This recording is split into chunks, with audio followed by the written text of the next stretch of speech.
And I go where the gold is. Right. I tell this to the progressives, too. Looters got to loot. You make fun of liberals more than you used to. Yeah, I do, because they're funnier than they used to be. And they do more stupid shit.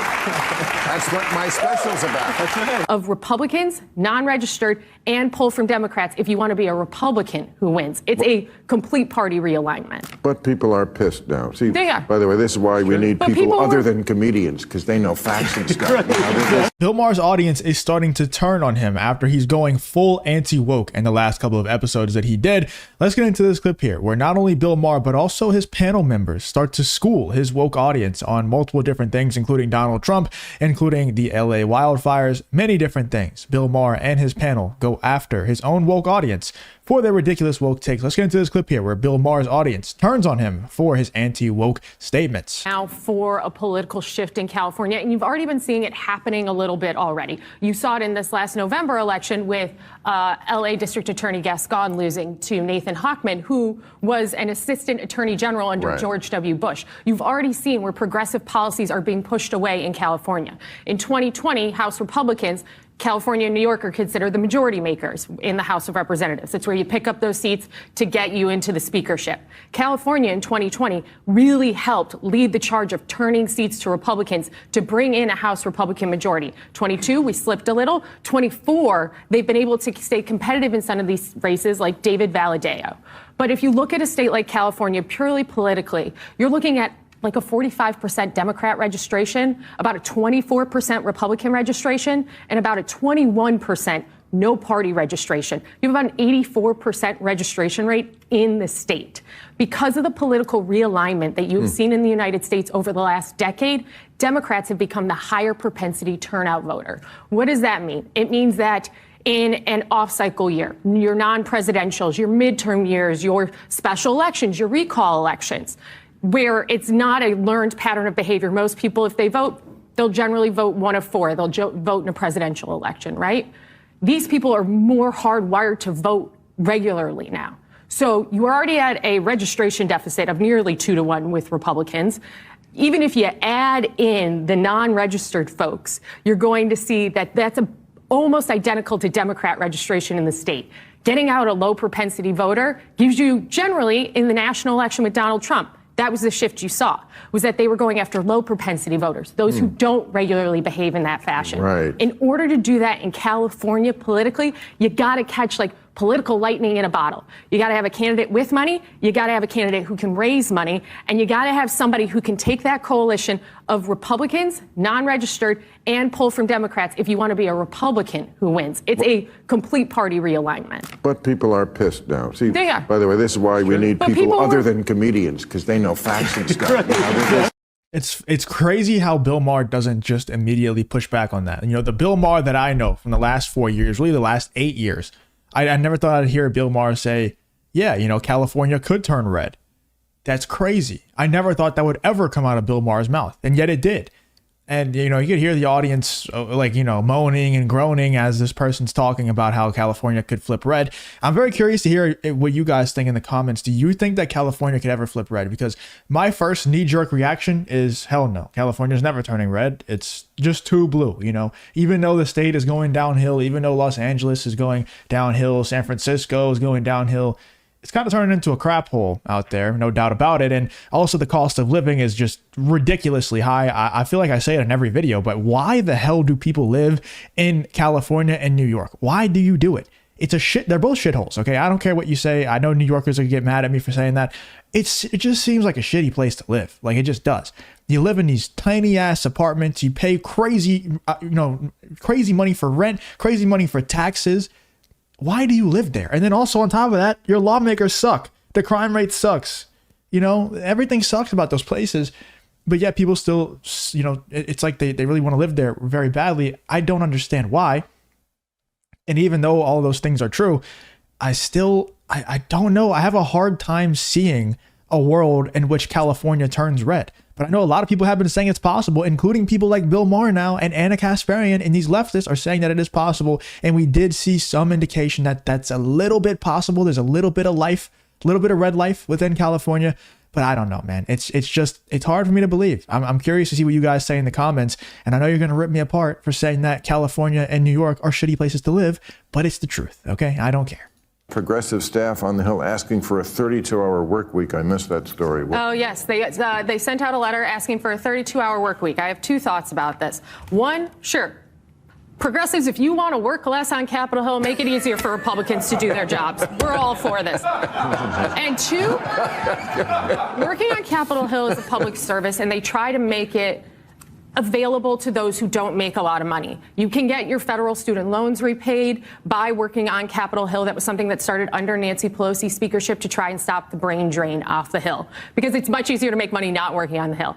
But if you have the privilege to work on Capitol Hill, yes, the hours suck. Yes, you will be working all of the time. But you know what? It's worth it. It was the best career I had. I was on the Hill for 6.5 years. I met incredible Democrats, Republicans. I love the rotunda. I'm a dork for the Senate floor. If you can't appreciate the opportunity you are given to serve your fellow countrymen in the Capitol in whatever fashion you can because you think you work too much, you shouldn't be here. You don't deserve it. I agree. And especially and that age. Pete Hegseth, no funny stuff? No, I've met Pete Hegseth a couple of times. He's always been great to work with. Okay. Well, my take. Like, dude, come on. We're still doing this stuff. Like, I get it. He's a comedian. He's making a joke. But you could tell there's some truth to what Bill Maher is trying to insinuate there. And it's just wild. Do you guys really think that every single Republican politician ever who's a male has these essay allegations against them and stuff? Do you really think that they're not just pulling those out of thin air? Because they never have any of them going in to running for office. It's only once they start running for office and there's a good chance that they might win, or they get appointed, like Pete Hegseth gets appointed to Donald Trump's cabinet, and then all the essay allegations start to come out. Or Matt Gaetz, he never had these allegations before. He was, a politician, a successful politician, I should say. And then all of a sudden he's successful and boom, they all start coming out of nowhere. Do you really think everybody has these allegations and they're all true? Maybe every once in a while one's true, but I don't believe any of them anymore. That's the problem with this. There's actual real victims out there. And I mean, if you have a brain, I feel like you just don't believe them anymore. Because why the hell would you? If everybody gets accused and every single time the facts come out, it's not true, why the hell would you believe it? Ever. I don't believe it anymore. That's just my knee-jerk reaction. Nope, don't believe it. I'll believe it when I see it. And that really should be everybody's, knee-jerk reaction at this point. Not even due to the fact that we've been lied to so many times and that all these false allegations have been coming out, but it simply should just be innocent until proven guilty. It should always be that. And it hasn't been for the longest time. And now I think we're overcorrecting and thinking that they're innocent even if proven guilty. Like that's how my brain works. Like, even if you present me evidence, I'm still like, nope, still skeptical. I don't believe you because you've lied to me so many times. Why the hell would I believe you? And then if there's overwhelming evidence, then obviously I do believe it, but it takes a lot now. And it sucks because, like I said, there are real victims out there. And I would be shocked if there was more than half the country that actually believed them ever, because we've just been lied to and all these stories have just been made up so many times. I know Bill Maher was joking there, but it's a pretty childish joke in my opinion. Pete Hegseth, I love that his what he wants to do with the Department of Defense is first thing he wants to root out DEI, even if he has to get a DUI to do it, Bill. He's gonna root it out. I just had to get that joke. Ooh, that's a good one. Yeah. Well, I mean, I see that they are fetishizing the number 47. They asked Pete Hegseth, as you always do in a confirmation hearing, how many push-ups can you do? I mean, that's just de rigueur.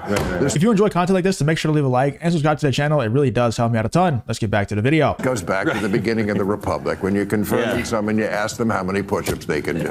Yeah, it tripped up RGB, I think. Instead of just saying the number, he said, I can do 5 sets of 47. Yes. And he's kissing Trump's ass at the end of every one. That's what really makes these push-ups so impressive. You're not wrong.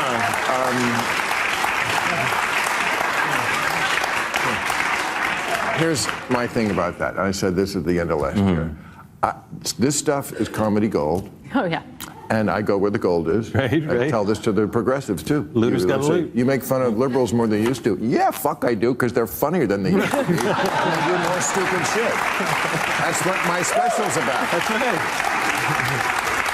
But I'm not going to chase every stupid thing like it matters. This doesn't matter. It really doesn't matter. Yeah. Pete Hegseth doing 47 push-ups 5 times, or, you know, we're going to buy Greenland, or we're going to invade Greenland, you know. When the Marines are up there raising the flag like the Okinawa pose on Greenland, I'll get worried about it. Right. Until then, are you on that page? That, like, I'm not losing. I mean, Trump has so many distractions. You can't. Of course, he's not on that page. It takes a tiny bit of maturity to have the mindset that Bill Maher has, where it's like, I'll get worried about it when it actually starts to happen, because you got to think of it from their perspective too. Unless you're completely brainwashed, which most of them are, but if you're a little bit unbrainwashed, if you have just a hint of thinking for yourself in your brain, you have to start to realize, guys, we've been told so many things about Donald Trump and about the Republicans that haven't been true. So maybe I'll just sit back and kind of believe it when I see it. That's what Bill Maher thinks. But this other guy, I always forget the guy's name.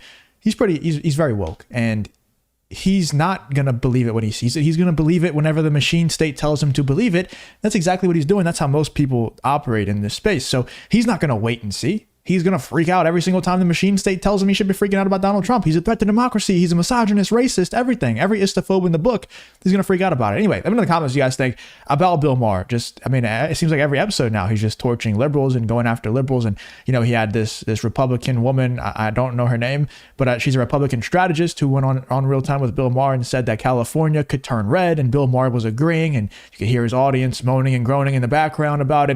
Let me know in the comments what you guys think about this whole Bill Maher versus the woke left situation.